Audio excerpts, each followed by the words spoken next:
Good afternoon. Let's do some business. We are doing it live right here and doing more at 4 weekday afternoons. We get right down to business with the news-driven hour right after Ben Shapiro's show, and all this just before the 790 KBC News Blitz with Randy Wang at 5. Mottek On Money, live on the air on 790 KBC, streaming live online worldwide at kbc.com, and your on-demand Mottek On Money podcast, kbc.com, Apple, iTunes, and all your favorite podcast platforms. Stocks ending higher today with the Dow at a record high to close out the week. All this after a stronger than expected jobs report, which came out first thing this morning. All three of the major averages did pick up steam this afternoon, trading to post gains for the week, slight gains for the week. An hour ahead of the opening bell this morning, the big enchilada of monthly economic reports came out, and that was the monthly jobs report from the Labor Department, showing hiring increasing by 254,000 jobs last month, beating the 140,000 most analysts were expecting. The nation's unemployment rate also unexpectedly ticked lower to 4.1% from 4.2% in August. The latest reading on jobs reducing bets now that the Fed will lower rates by another half percentage point, as the Fed policymakers did at their last most recent meeting. Quarter-point cut is now seen as almost certain when the Fed meets again in early November and announces its decision on November 7th after the presidential election. The Dow coming in for a closing gain of 341 points. Yep, good enough for a record high close at 42,353. The S&P 500 moved to 51, settling at 5,751, and the Nasdaq rallied 219 points to end at 18,138. We did see bond yields move up. Yields on the 2- and 10-year government debt finishing with their largest weekly advances in about 2 years. On that latest jobs report, the yield on the 10-year note did tick higher to 3.98%. And that's the one, of course, that impacts the fixed-rate mortgage rates out there. Later this hour, I will discuss the latest jobs report and the job picture here in Los Angeles with prominent L.A. economist Dr. Robert Kleinhens, principal at Kleinhens Economics, will be joining us live. Of course, nervous time in the Middle East. After Iran attacked Israel with missiles this past week, option traders have been making bullish bets now that oil could soon climb to $100 a barrel as tensions between Israel and Iran raise worries of a wider conflict in the Middle East. Today, we saw oil move up again, up 67 cents to $74.38 a barrel in New York, and Brent crude in London, the global benchmark, moving higher by 43 cents to end the week at $78.05 a barrel. Looks like that was up nearly 10% for the week. Both oils, both the West Texas Intermediate as well as Brent crude up nearly 10% for the week. The biggest weekly gain we've seen since the week ended October 7th. That, of course, was around the time when Hamas terrorists attacked Israel on October 7th last year. In fact, the biggest gain for oil now in the last couple of years. A day after President Biden said the U.S. is discussing with Israel the possibility of Israeli strikes on Iran's oil infrastructure, sending the price of oil up by 5% yesterday. Today, President Biden, making his first appearance in the White House briefing room since the start of his presidency, told reporters that he thinks Israel should consider other options beside hitting Iran's oil fields as it weighs retaliation for the missile barrage earlier this week. Elsewhere in the energy patch, we see shares of Vistra, that's the nuclear power plant operator turned AI play, moving sharply higher again today into record high territory, up about 17% this week. The stock was heading for the 6th straight gain and 19th gain over the past 20 trading sessions. Gold moving lower today, pressured by strength in the dollar following a stronger than expected jobs report. We have seen the biggest move in the dollar, now firming to a 7-week high against other currencies, just posting its best week now since September of 2022. Price of gold right now hovering at around $2,673.20 an ounce, and silver is above $32 an ounce at $32.44. Governor Newsom signing a package of reparations legislation, including a formal apology to African Americans in California for the state's role in perpetuating slavery and its legacy, budgeting up to $12 million to pay for it. Following the reparations story in Sacramento is Andrew Quino, attorney at the Pacific Legal Foundation.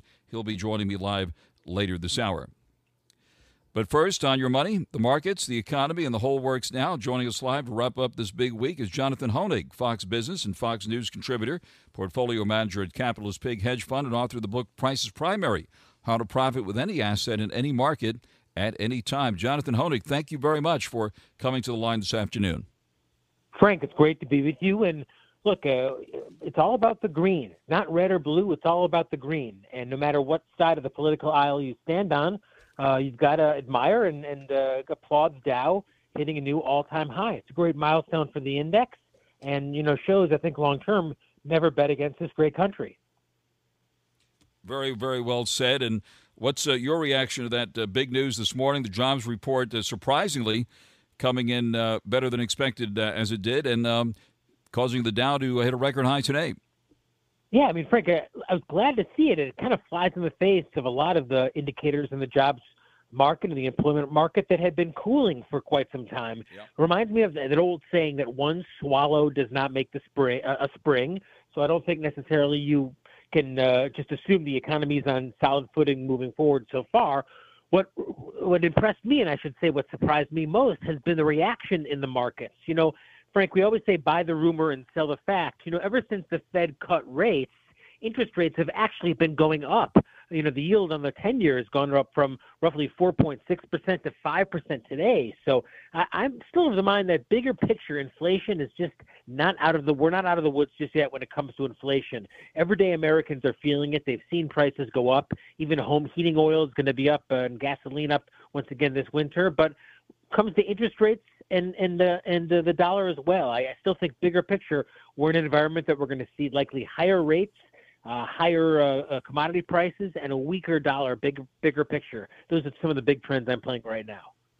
Inflation certainly still a concern at the gas pump again as well, with oil spiking this week. We've seen a nearly 10% gain in the price of oil this past week, which I'm sure will soon be reflected, if not already, at Southern California gas pumps as tensions run high in the Middle East. I know you're following all these developments very, very closely. We've seen these predictions of $100 oil once again. What are your thoughts about how this is playing out?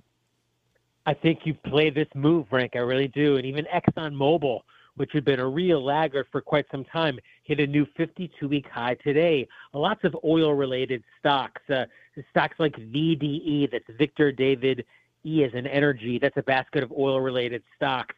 I also like some of the infrastructure stocks in energy, Frank.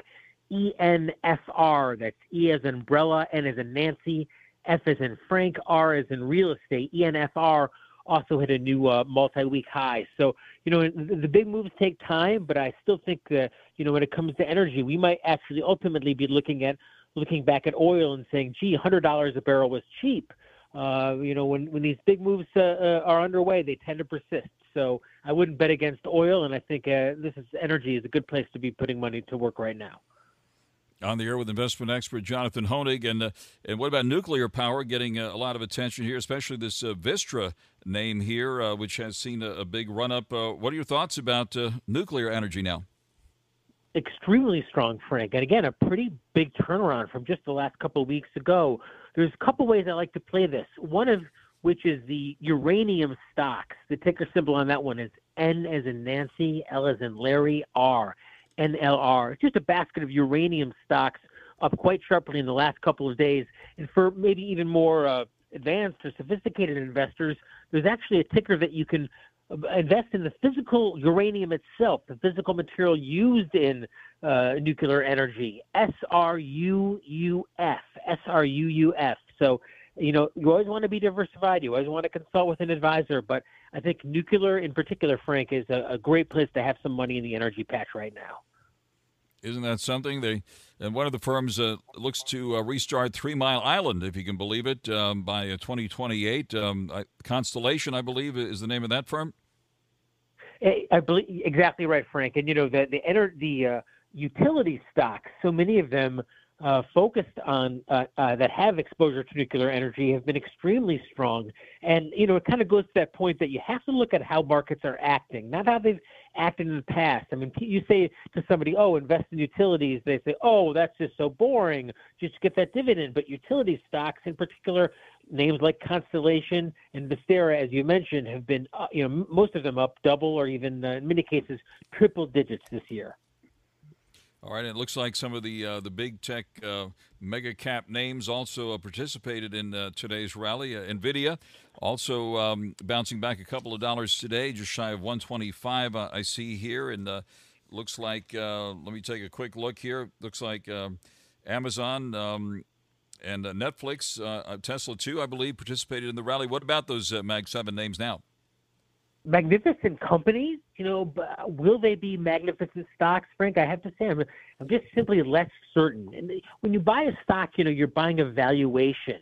And big picture, what I'm seeing is the valuations of so many of those Magnificent Seven companies come in, even as many cases as the profits expand. So Amazon, NVIDIA remind me very much of some of the names in the late 2000s or late 90s, early 2000s, whereas the companies did well financially, but the valuations contracted. Intel is probably the best example of that. The company makes more money now than it did in the late 90s, but the stock price is lower because the valuation is lower. So what to me is acting even stronger, Frank, is some of the insurance names. Again, you think of an industry like insurance and think, oh, that's so staid and boring, but IAK, that's an ETF that has a big basket of the insurance names. They're very strong right now, Frank. Even Berkshire Hathaway from Warren Buffett has been perking up in recent weeks. So I think for my money, insurance is actually a stronger bet than the Mag 7 in today's trade. That's very interesting, especially in the aftermath of Hurricane Helene, which they're still doing the damage assessments. Unbelievable damage along the west coast of Florida, and of course in North Carolina especially. So it remains to be seen what the final number will be on this. But also the human toll is absolutely staggering from some of the initial reports we're seeing there now. So we're following that very, very closely. And 24 hours ago, Jonathan Honig, we were talking about the deal to temporarily end the dock workers strike back east and along the Gulf Coast. It's still not a completely done deal. It looks like they've suspended the strike until, January 15th. What are your thoughts about that situation, and what should we know from an investment standpoint as that new deadline approaches? Well, I think we should all be a little aghast, Frank, by any industry or any people who represent an industry that are forcibly trying to keep technology and automation out. That's a big part of what the longshoremen are objecting to. It's not just wages, and they by and large got the wages that they wanted. They, as I understand it, had been asking for a 70% increase over 6 years. They got a 62% increase over 6 years. So they got a lot of what they wanted. The real issue is automation.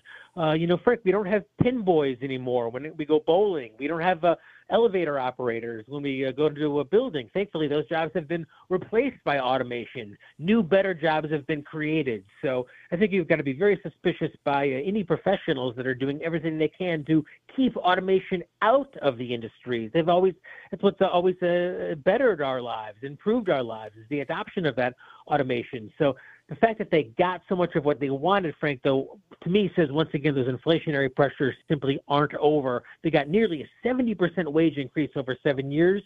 I think we're going to see more and more employees asking for higher wages in the weeks and months to come. On there live with Jonathan Honig. What about gold, which hit a record high recently? Today, the dollar roared back, seeing its best week since September of 2022. What about gold here? Still near its all-time high. Silver above $32 an ounce here at the moment. I like those precious metals quite a bit, Frank. I mean, the big moves take time. I mean, the last time gold was in a real bull market, it went up nearly every year for a decade. And gold at those all-time highs, people are hesitant oftentimes to buy an asset at an all-time high, but that's just the best indication that the trend is intact. So I like gold, GLD, and Frank, the thing for most people is that they make it an all or none. Whether it's NVIDIA or gold or anything else, they say they're either all or crypto. They say they're all in or all out. So for gold, I think should be one part of a portfolio. You take that position and just don't make it the only part. But I still think these are strong assets, gold, silver. I like platinum as well. The ticker symbol on that one is PPLT. And what about China getting new attention with this economic stimulus package that they rolled out recently? And looks like China names suddenly become hot again. Are you doing anything there in China and in Asia overall? I'm not, Frank, but boy, I mean, I've really rarely seen assets go from 52-week lows to 52-week highs as fast as Chinese stocks have. And, they're really, I don't see a trend actually reversing anytime soon. one way to play it that's a little more broad than just China is GMF. That's G as in Gary, M as in Mexico, F as in the fund, GMF, that invests in a whole bevy of Asia-Pacific-based stocks. I think you want to own international right now. They'll do well if the dollar continues to weaken. So GMF is one way to play that trend. All right. We've always been told that the stock market is forward-looking. What does the market see at this point, Jonathan Honig, and what is the bond market signaling too with those big spike in bond yields? What are your thoughts about what's on the horizon here? The crystal ball, I think, Frank, is a little bit murky. And, for investors, I think now is not a terrible time to hold some cash. There is quite a bit of uncertainty, issues in the Middle East, issues around the election. So I think that's a great time to have some liquidity on hand. But I do think that the market is telling us that inflation isn't dead, Frank, and we're seeing that not just from the ascendance of so many commodities.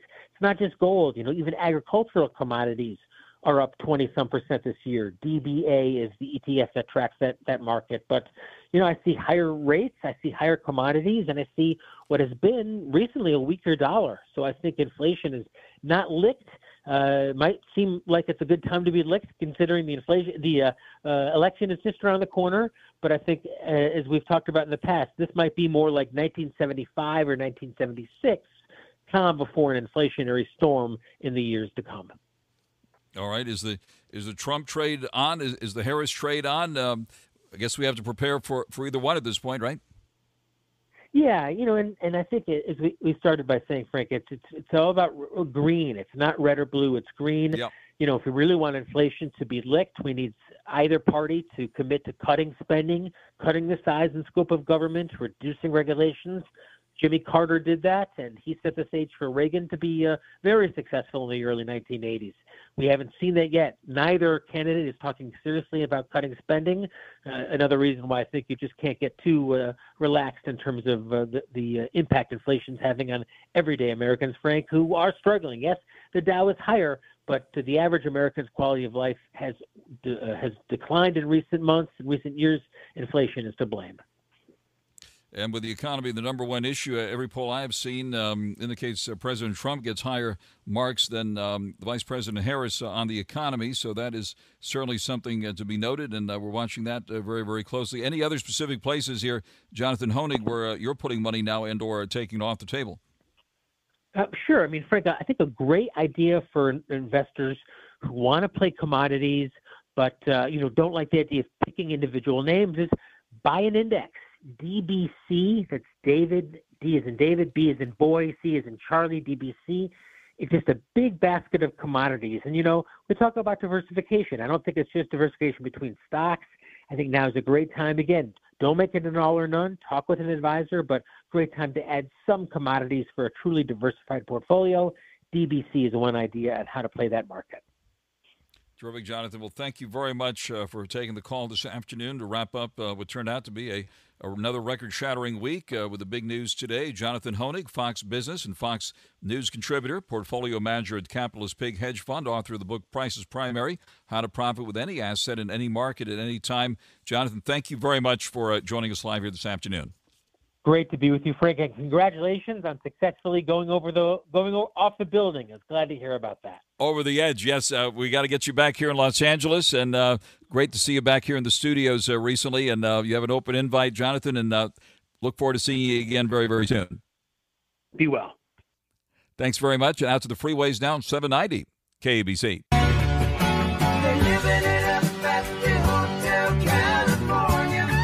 Mottek On Money continues here in 790 KABC. Break out the bubbly here. The Dow up 341 points, settling at a record high at 42,353. The S&P 500 of 51 near its all-time high at 5,751. The NASDAQ of 219 at 18,138. The yield in the 10-year note is suddenly shot higher to near 5%. That's the one that impacts the fixed-rate mortgage rates out there. The volatility index, meanwhile, pulled back 6%, 6.25% today. Stocks moved higher in the better-than-expected jobs report. We'll be taking a closer look at that coming up here shortly with prominent economist here in Los Angeles, Dr. Robert Kleinhans.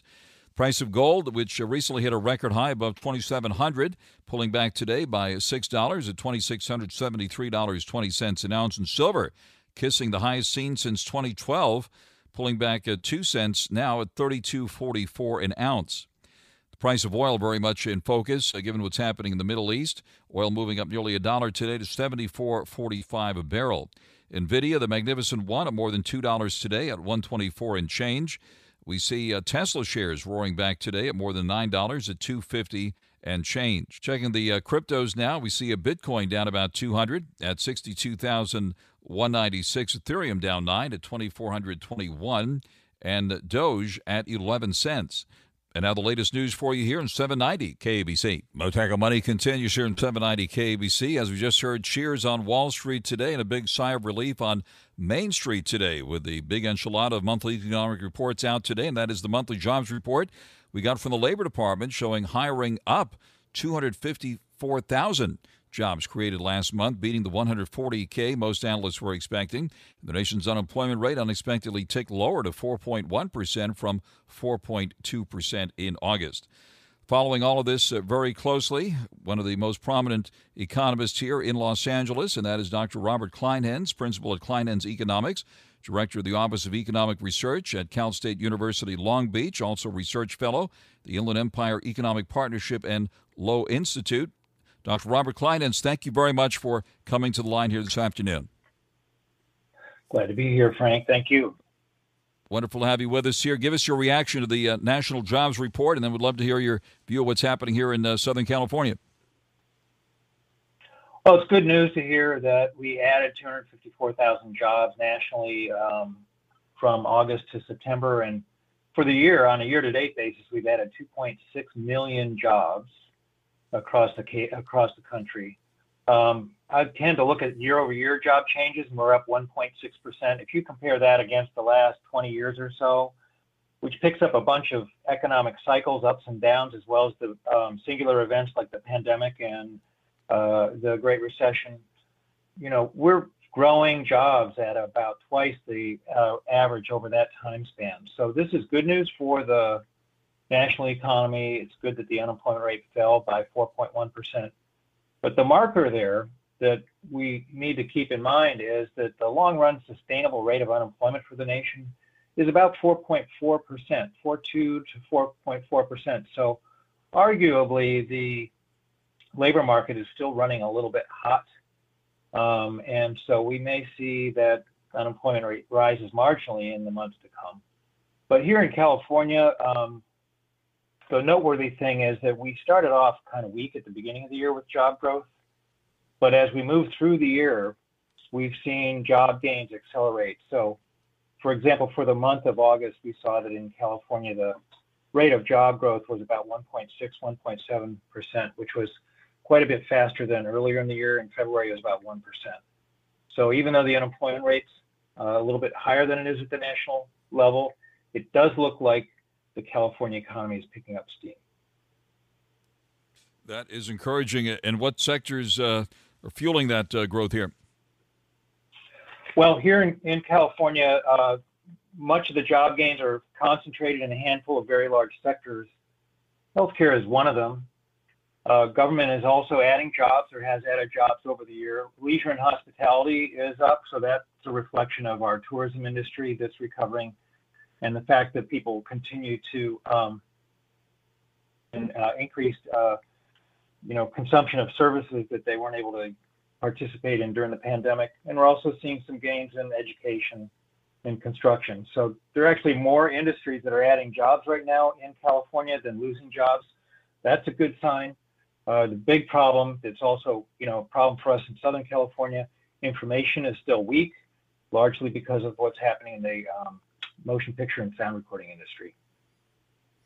All right, by comparison, and this has been the case for quite some time, California's unemployment rate usually much higher than the national rate, right? Do you have the latest comparison at your fingertips there? Yeah, the unemployment rate for the state of California is at 5 point, on a seasonally adjusted basis, 5.3%. So it's, that was for the month of August, during which time the U.S. unemployment rate was 4.2. that differential of 1.3% between California and the U.S. is pretty consistent going back over, say, 25 years. So it is not uncommon for us to have an unemployment rate that's higher than that of the U.S. And it is typically about 1.3 to 1.4% higher. And that's partly the effect of the mix of industries we have here in California compared to those in the nation. On there live with Dr. Robert Kleinhens, economist, Kleinhens Economics. So how would you rate the Fed's performance in all of this, trying to attain this soft landing here and maybe return to a Goldilocks economy? What's your outlook on where things go from here? It does look like we stand a good chance of returning to that steady, as you call it, Goldilocks economy or set of economic conditions that we had before the pandemic.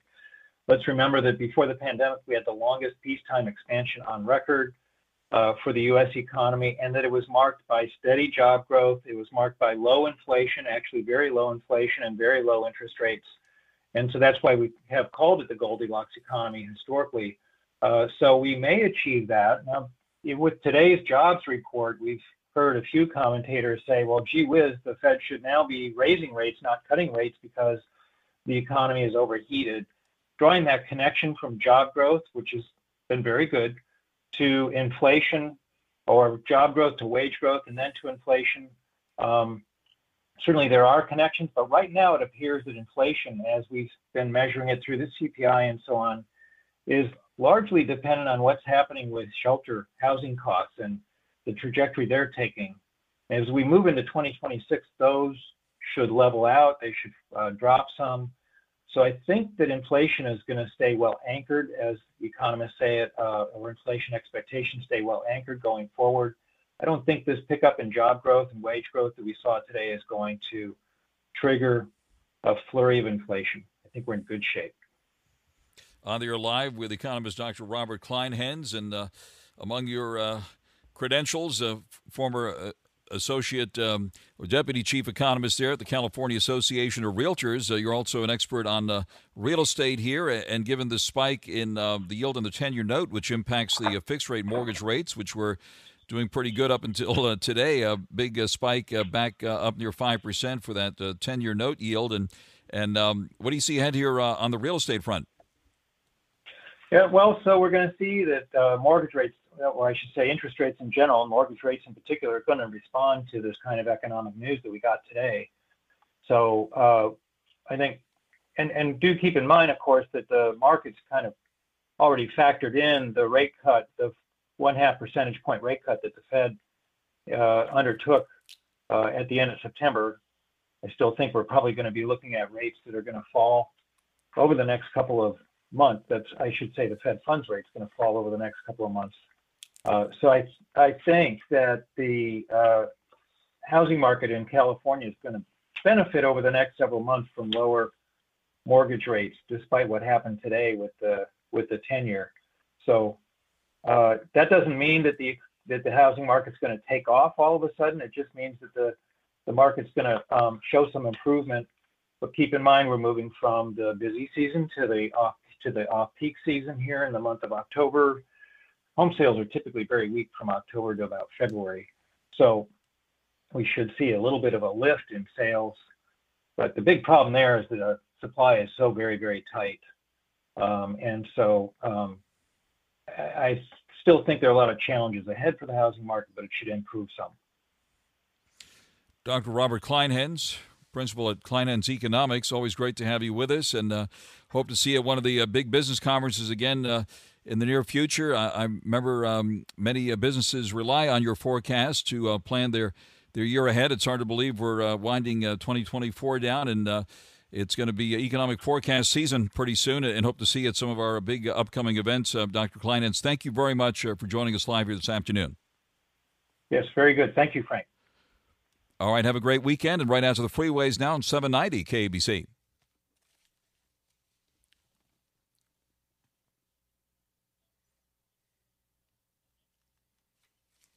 Yeah.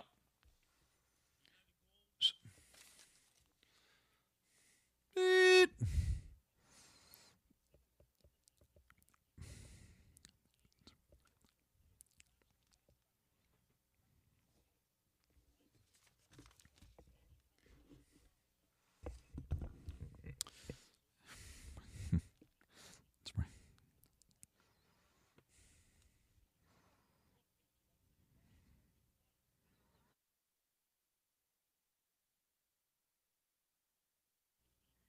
Frank Mottek here. Did you know that for more than 10,000 years, gold has been the greatest store of value and considered a safe haven asset to preserve your wealth? Well, now with the U.S. debt at more than $35 trillion and climbing, not to mention the Biden administration getting us involved in costly wars, developing the digital dollar, central bank digital currency, and inflation spiraling out of control, it's more critical than ever before to safeguard your assets like your cash savings and retirement accounts with physical gold. Opening a gold IRA is one of the best ways to secure your wealth and create a stable financial future for you and your family. Stop worrying about your retirement and the market and cash savings in the bank. Feel confident, prepared, and in control with real physical gold and silver. Give Joe Morgan a call at 1-800-753-8534 today, and he'll be happy to answer any questions you have. And again, that number to call, 1-800-753-8534, or go to UnitedGoldGroup.com. Mottek On Money continues here in 790 KABC. Governor Newsom signing a package of reparations legislation here in California, including a formal apology to African Americans for California's role in perpetuating slavery and its legacy, and budgeting up to $12 million to pay for it. Following the reparations story in Sacramento very closely is Andrew Quino, attorney at the Pacific Legal Foundation. Andrew, thank you very much for taking the call on this. Hi, Frank. Thanks so much for having me again. Thank you very much, and I know you've been following all this. I guess out of 14 bills proposed by the Legislative Black Caucus at the start of the year, 8 made it to law. I see here at the end of September. Tell us about this important move there in Sacramento. Yeah, I think of all of the laws that made it to the governor's desk and got a signature from him. There are really two that stand out the most. You mentioned the apology, the formal apology from the state. That one covers a wide array of things that the state is holding itself accountable for towards African Americans and Black Californians. The formal apology talks about discriminatory housing policies, segregation in the workplace and schools, property that was taken by the government from African Americans, its role in the fugitive slave law. So all sorts of things that the state has formally apologized for. What it does is it preserves the issue of reparations. It keeps the issue alive, and so it becomes a starting point for further reparation bills in the future. Now in California, just to put sort of legal technical view on what apologies do, a party's apology is not admissible to prove liability in a civil action, and nonetheless, it still can be relevant. And like I said, it'll keep the issue of reparations alive for the reparations advocates and allow them to continue this on into the next legislative session. The other bill, SB 1348, it allows colleges and universities to receive a designation as a Black serving institution if they commit to creating plans that would achieve academic equity and academic goals and retention of Black students. One of the concerns behind that bill that was passed, that was signed by Governor Newsom, is that it might create an incentive for these colleges and universities to implement racial preferences, race-based policies in order to get that designation. California, of course, forbids racial preferences in contracting in public schools. It remains to be seen how colleges will try and get that designation and what sort of policies they'll implement if they become unconstitutional and discriminatory. Tell us about the history here. By the way, it should also be noted that the bipartisan apology here in California has California joining several other states, including Florida, Virginia, and Alabama, which have also issued apologies. Give us the history here. California was a free state, right? And maybe you can explain some of the history leading up to all this.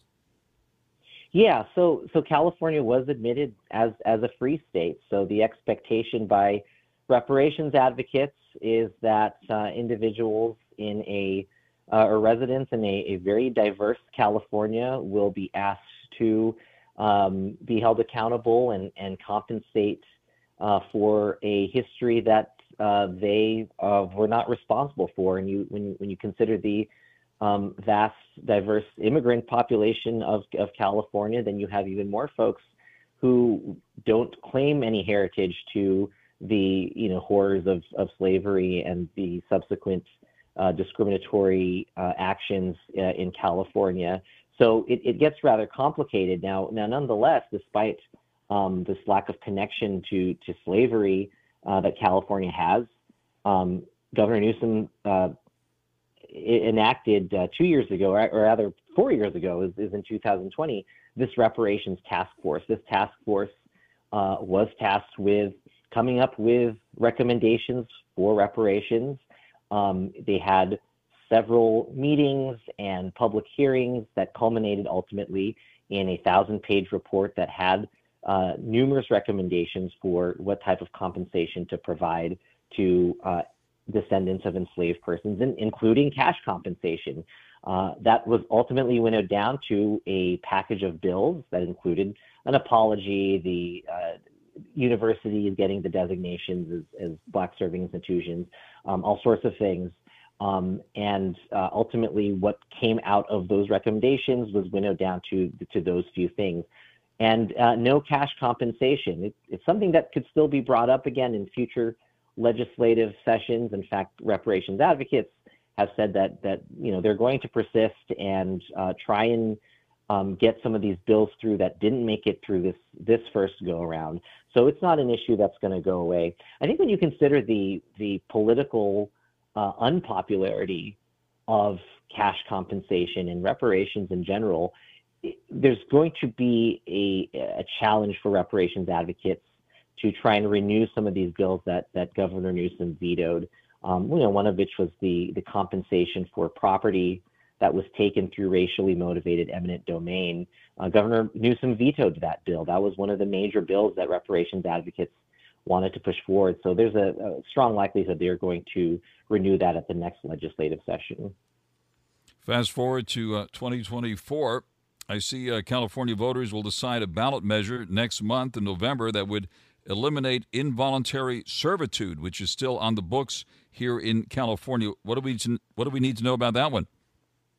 Yeah, I think that's also one of the recommendations in the task force report. This idea that if you are an inmate or imprisoned, that you shouldn't be forced to provide free labor, essentially. So that's one of the goals that the reparations task force had in their recommendations, and I think that's one that might be a little more palatable for voters to consider. But I think given also some of the focus on crime and sort of the soft on crime approach that some California policymakers have taken, this also might not be something that they would be willing to consider.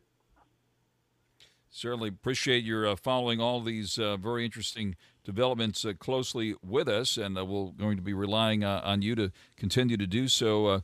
Andrew, thank you very much for joining us live here this afternoon. That is Andrew Quino, attorney at the Pacific Legal Foundation, live with us here on Mottek On Money on 790 KABC. On this record-shattering day for the stock market, on a day in which we saw a better-than-expected jobs report come out this morning, and that helped to fuel a record-shattering rally. The Dow closing of 341 points at 42,353. The S&P 500 moved to 51 at 5,751. And the NASDAQ gained 219. It'll kick off the new week at 18,138. The volatility index easing today by more than 6%. Gold, meanwhile, pulling back a bit, down $6 at $2,673.20 an ounce, and silver down 2 cents at $32.44 after kissing the highest we've seen since 2012 this past week. Stay tuned now for the 790 KABC News Blitz with Randy Wang. I'll be back with more at 4 Monday afternoon right here on Mottek On Money on 790 KABC.